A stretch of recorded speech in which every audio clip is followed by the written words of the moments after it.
முடியுது. இதெல்லாம் நாங்க இருக்க வேண்டிய இடம். கடைசியில விஜய் ஃபேன்ஸ்லாம் இந்த மாதிரி வேட்பாளர்களா வந்து இருக்காங்க. ஒரு பக்கம் ரஜினி ரசிகர்கள் விஜய்க்கு எதிராக தான் இருப்பாங்க. ரஜினியை பொறுத்தளவுக்கு கட்டாயமா விஜய் தோக்கணும்னு மனதார விரும்புறவர் தானே. கமல் சொல்ல வேண்டாம், அவர் திமுக காம்பவுண்டுக்கு முழுக்க தன்னை ஒப்பு கொடுத்துட்டார். அப்ப அவருடைய ரசிகர்களும் விஜய்க்கு எதிராக தான் இருப்பாங்க.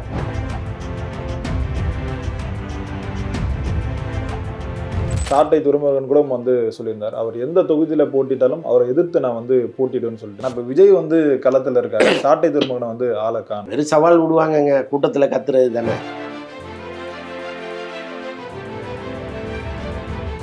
தாவக்காளர்கள்லாம் அவங்களாம் யாருன்னே வந்து தெரியல. அப்படி இருக்கும்போது எப்படி உங்களால ஜெயிக்க முடியும் வந்து சொல்றாங்க. நேற்று வரைக்கும் வந்து நம்ம கரூர் மாவட்ட செயலாளர் யாருக்காவது தெரியுமா? தாவேக்கா மாவட்ட செயலாளர் மதி யாருக்குமே தெரியாது. இல்ல இப்ப நேற்று வர அவ்வளோ கை தட்டுறாங்க. ஏன்னா அதுக்குள்ள ப்ராப்ளம் ஆயிட்டாரு. புஷி ஆனந்த் கூட எடுத்துங்க, பேச தெரியலையே தவிர ஒரு முகமறிந்த ஒரு ப்ராப்ளமா இன்னைக்கு அவர் மாறி இருக்காரு. செங்கோட்டையெல்லாம் ஈரோடு பகுதியை பார்த்துக்க புரியுது உங்களுக்கு. அந்த கொங்கு பெல்ட்டா அவர் பார்த்துப்பாரு. ஒவ்வொரு தொகுதியிலையும் ஒருத்தர் ஏதோ ஒரு வகையில ப்ராப்ளம் ஆவாங்க. அதுக்கு கொஞ்சம் காலங்கள்.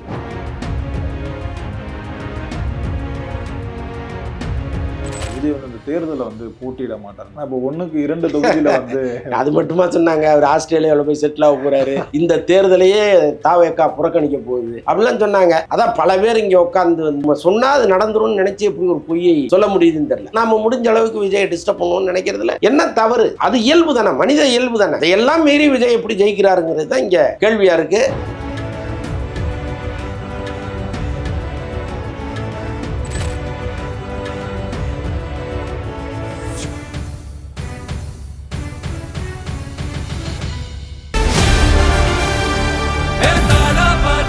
மக்களுக்கு நல்லது பண்றதுக்கு அரசியலுக்கு வாங்கடா, கொள்ளை அடிக்கிறது கொலை பண்றதுக்கு கூட அரசியலுக்கு. சம்மர் வந்தாச்சு. What's your plan for this holiday? எங்க கிட்ட விட்டுருங்க, நாங்க பாத்துக்கிறோம். VGD holidays. GT Holidays, South India's #1 travel brand. Sir வணக்கம் சார். வணக்கம். எப்படி சார் இருக்கீங்க? நல்லா இருக்கேன். Super sir. இப்போ விஜய்க்கு வந்து இந்த கண் முன்னாடி எதிரியா இருக்கிறது வந்து அதிமுகவோ இல்ல திமுகவோ பாஜகவோ இல்லை சார். அவருக்கு முன்னாடி எதிராக இருக்கிறது வந்து ரஜினி, கமல், அப்புறம் வந்து நாம் தமிழர் கட்சிகள் தான் சார். ஆக்சுவலாக இப்போ ரஜினி கமல்லாம் ஒரு ஆட் ஒன்று பார்த்தேன், திமுகவுக்கு ஆதரவா பேசுற மாதிரி. அவங்களும் விஜய் தோக்கணும்ன்ற நிலைமையில இருக்காங்களா சார்? ரஜினியை பொறுத்தளவுக்கு கட்டாயமா விஜய் தோக்கணும்னு மனதார விரும்புறவர் தானே அவர். ஏன்னா அதுக்கு வந்து காரணம் இருக்கு. காக்கா கழுகு கதையே மிகப்பெரிய காரணம். ஒரு சூப்பர் ஸ்டார் பட்டத்தை வந்து இடையில விஜய் அபகரிக்க பார்த்தாருங்கிறதுல விஜய்க்கு எதிராக ஒரு கருத்தை ரஜினி மனசுல கட்டாயமா உருவாக்கியிருக்கான். அவன் அப்படி இருந்தா தானேங்க மனுஷன். இல்லைன்னா எப்படி மனிதனா இருக்க முடியும்? அவர் எல்லாருக்கும் பொறாமை இருக்கு, எல்லாருக்கும் எரிச்சல் இருக்கு. அப்படிதான் ரஜினியும். அவர் வந்து என்னதான் ஆன்மீகத்தில் ஒரு உயர்ந்த நிலையில் இருந்தால் கூட தனக்கு எதிரியா வர்ற ஒருத்தனை மன்னிக்கிற அளவுக்கெல்லாம் ஒரு பெரிய ஆள் கிடையாது. அப்படி ஒரு பெரிய மனசெல்லாம் அவருக்கு கிடையாது. அப்ப இந்த தேர்தலில் நாம முடிஞ்ச அளவுக்கு விஜயை டிஸ்டர்ப் பண்ணுவோம்னு நினைக்கிறதுல என்ன தவறு? அது இயல்பு தானே, மனித இயல்பு தானே. அதையெல்லாம் மீறி விஜய் எப்படி ஜெயிக்கிறாருங்கிறது தான் இங்க கேள்வியா இருக்கு. ஒரு பக்கம் ரஜினி ரசிகர்கள் விஜய்க்கு எதிராக தான் இருப்பாங்க. கமல் சொல்ல வேண்டாம், அவர் திமுக காம்பவுண்டுக்கு முழுக்க தன்னை ஒப்பு கொடுத்துட்டாரு. அப்ப அவருடைய ரசிகர்களும் விஜய்க்கு எதிராக தான் இருப்பாங்க.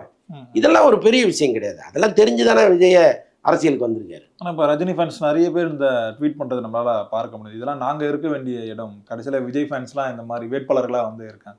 ஒரு வருத்தமும் வந்து ரஜினி ஃபேன்ஸுக்கு வந்து இருக்கு. டைமா இருக்கும்லங்க. ஏங்க இப்போ ஒவ்வொருத்தரும் வந்து எவ்வளவு செலவு பண்ணியிருப்பாங்க, அவரவர் தகுதிக்கு ஏற்ப யோசிச்சு பாருங்க. ஒரு ஆட்டோ ஓட்டுறாரு, ஊர்ல வந்து ஒரு போஸ்டர் அடிக்கணும்ப்பா, ஒன்னால முடிஞ்சது கொடுன்னா அவர் எவ்வளவு கொடுத்துருப்பாரு.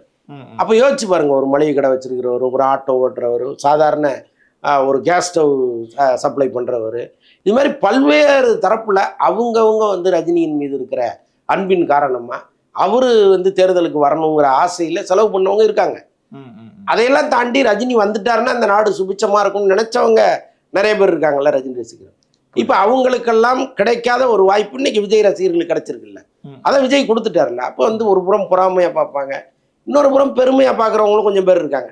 எங்க தலைவர் செய்யாததை அவர் செய்யறாருப்பா, ஏதோ பரவாயில்ல நம்ம கூட ஓட்டு போடலாம்னு நினைக்கிற ஆட்களும் கொஞ்சம் பேர் இருக்காங்க. புரியுது. ஆக்சுவலாக இப்போ ரீசெண்டாக ஒரு செய்தி ஒன்று வந்தது சார், விஜய் வந்து இந்த தேர்தலில் வந்து போட்டியிட மாட்டார்னு சொல்லிட்டு. ஆனால் இப்போ 1க்கு 2 தொகுதியில வந்து அது மட்டுமா சொன்னாங்க, அவர் ஆஸ்திரேலியாவில் போய் செட்டில் ஆக போறாரு, இந்த தேர்தலையே தாவேக்கா புறக்கணிக்க போகுது அப்படிலாம் சொன்னாங்க. அதான் பல பேர் இங்கே உட்காந்து வந்து அதாவது நம்ம சொன்னா அது நடந்துரும்னு நினைச்சு எப்படி ஒரு பொய்யை சொல்ல முடியுதுன்னு தெரியல. ஒரு விஷயம் நடந்து அதை நீங்க வந்து ரகசியமா கண்டுபிடிச்சு பேசுறதுங்கிறது வேற.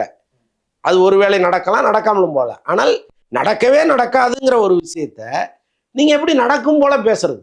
ஒருவேளை இப்போ அவங்கெல்லாம் சொல்கிற மாதிரி விஜய் ஆஸ்திரேலியாவில் போய் செட்டில் ஆக போகிறாரு, இந்த தேர்தலில் அந்த கட்சி நிற்கவே போகிறதில்ல அப்படிங்கிற ஒரு முடிவு எடுத்தா, அப்படி ஒரு முடிவு எடுக்கிறதுக்கு பதிலாக அவர் பிஜேபி கூட சேர்ந்துருக்கலாமே, கூட்டணி வச்சு பிஜேபி அதிமுகவோட கூட்டணி வச்சு ஒரு 50 சீட்டு ஜெயிச்சிருக்கலாமே.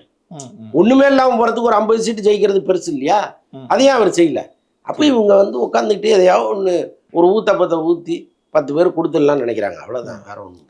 அதே மாதிரி கட்சி நடத்துறது வந்து பணம் இல்லை, விஜய் ரொம்பவே கஷ்டப்படுறாரு அப்படின்ற மாதிரியும் செய்திகள்ல வந்து அது கட்டாயமாக இருக்கும் இல்லைங்க. நான் 250 கோடி சம்பளத்தை விட்டுட்டு வந்துட்டேன், உச்சத்திலிருந்து விட்டுட்டு வந்துட்டேன் அப்படிலாம் சொன்னால் கூட சொந்த காசை எவ்வளோ பேர் வெளில எடுப்பாங்க? இப்போ இன்னைக்கு விஜய்கிட்ட 1000 கோடி இருக்குன்னே வச்சுக்கிங்க, 1000 கோடி இருக்கா அல்லது அதுக்கு மேலே கூட இருக்கட்டும், எடுத்து விட்டுற முடியுமா? நீங்கள் எங்கிருந்தோ வந்த காசு, ஊழல் பண்ணி சம்பாரிச்ச காசை எடுத்து விடலாம் இஷ்டத்துக்கு. ஆனால் உழைச்சி சம்பாரிச்ச காசை எடுத்து யாராலையுமே விட மாட்டாங்க. அப்போ வந்து ஒரு வலுவான பேக்கிங் வரும்னு அவர் எதிர்பார்த்துருப்பாரு. எப்போவுமே ஒரு கட்சி இங்கே வந்து ஒரு பிரைட்டாக இருக்குது அப்படின்னா தானாக முன் வந்து உதவுகிற தொழிலதிபர்கள் நிறைய பேர் இருக்காங்க. ஆளுங்கட்சிக்கு ஒரு தொகை கொடுப்பாங்க, எதிர்கட்சிக்கு அதை விட கம்மியாக கொடுப்பாங்க, பிரைட்டாக ஒரு புது கட்சி வருதுன்னா அது கொஞ்சம் கொடுப்பாங்க. இது வந்து எல்லா தொழிலதிபர்களும் இங்கே செய்கிறது. ஏன்னா நாளைக்கு இங்கே தான் நம்ம தொழில் செய்யணுங்கிறதுக்காக செய்கிறது. அதே மாதிரி மணல் மாஃபியா, கிரானைட் மாஃபியா, இன்னும் என்னெல்லாம் இங்கே இருக்காங்களோ குற்ற பின்னணி உள்ளவர்கள், இவங்க எல்லாமே வந்து எல்லா கட்சிகளும் காசு கொடுப்பாங்க. அப்போ அந்த தொகை நமக்கு வரணும், வந்திருக்கலாம், ஒருவேளை வரும் அப்படின்னு கூட விஜய் நினச்சிருக்கலாம். புரியுதா உங்களுக்கு? ஆனால் அதெல்லாம் வரல. அதனால அவர் வந்து கொஞ்சம் பணத்துக்காக கஷ்டப்படுறாருங்கிற தகவல் வெளியில் வந்துச்சு. அது உண்மையும் கூட. புரியுது சார். இப்போ அதே மாதிரி விஜய் வந்து களத்துக்கு வர மாட்டாருன்னு சொல்லிட்டு நிறைய விமர்சனம் வந்து அவர் மேலே வந்தது. இப்போ சாட்டை துரைமுருகன் கூட வந்து சொல்லியிருந்தார், அவர் எந்த தொகுதியில் போட்டிட்டாலும் அவரை எதிர்த்து நான் வந்து போட்டிடுவேன்னு சொல்லிட்டு. ஆனால் இப்போ விஜய் வந்து களத்தில் இருக்காரு, சாட்டை துரைமுருகனை வந்து ஆளை காணுமே சார். நிறைய பேர் சவால் விடுவாங்கங்க, கூட்டத்தில் கத்துறது தானே, அதெல்லாம் ஒரு பெரிய விஷயமா எடுத்துட்டு நீங்கள் கேள்வி கேட்டு. இதெல்லாம் ஒரு பக்கம் இருந்தாலும் இன்னும் தேர்தலுக்கு வந்து ஒரு 20 நாட்கள் மட்டுமே இருக்கு சார். இப்போ அதிமுக தரப்புல இருந்து நிறைய அந்த வாக்குறுதிகளை வந்து கொடுத்துட்டு இருக்காங்க. வீட்டுக்கு வந்து ஃப்ரிட்ஜ் வந்து கொடுக்குறாங்க. இப்போ திமுக தரப்புல வந்து 8000 வந்து கூப்பனா வந்து கொடுக்குறோம், அதில் வாஷிங் மிஷினா இருக்கட்டும், மிக்சியா இருக்கட்டும், இதில் நீங்க ஏதாவது ஒன்று வாங்கிங்கன்னு வந்து சொல்றாங்க.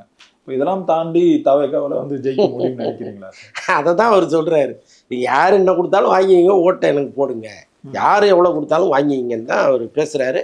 கிட்டத்தட்ட அந்த மைண்ட் செட்டை மக்கள் மனதில் விதைச்சிட்டாங்க. அதை வந்து சீமானும் ஒரு காலத்தில் சொல்லியிருக்காரு, யார் என்ன கொடுத்தாலும் வாங்கிங்க, ஓட்டை எனக்கு போடுங்கன்னு சொல்லி மைண்ட் செட்டை மாற்றிருக்காரு. விஜயும் வந்து அதை மாற்றுறாரு. அப்போ இவங்களுக்கு 100% நம்ம கொடுத்துருக்கோம், நமக்கு வந்துருங்கிற எண்ணத்தை இவங்க வச்சுக்க வேண்டாம். ஏன்னா அதில் ஒரு 50% தான் இந்த தேர்தலில் வேலை பார்க்க போகுது. பாருங்க, இபிஎஸ் சொல்கிறாரு 10,000 ரூபா நான் தரேன்னு சொல்கிறேன், அவர் 8,000 ரூபா கூப்பன் தரேன்னு சொல்கிறாரு. எது பெருசுன்னு நீங்களே பாருங்கன்றாரு. புரியுதா? இப்படி போயிருச்சு. ஆனால் இப்போ இந்த வாக்குறுதியெல்லாம் கொடுத்தாங்க பார்த்தீங்களா, விஜய் கூட வாக்குறுதியெல்லாம் கொடுத்துருக்கிறார். அதாவது கல்வி உதவி கிட்டத்தட்ட 20 லட்சம் வரைக்கும் நீங்கள் வந்து கொலாய்டரல் செக்யூரிட்டி இல்லாமல் வாங்கிக்கலாம்லாம் சொல்கிறார். ஏற்கனவே கல்வி கடன் அரசு கொடுத்துட்டு இருக்கு. இவரும் வந்து கொஞ்சம் அதிகப்படியான தொகையை சொல்கிறார். 20 லட்சம்ங்கிறது ஒரு மிகப்பெரிய தொகை, அது நடந்துருச்சுன்னா நல்லது.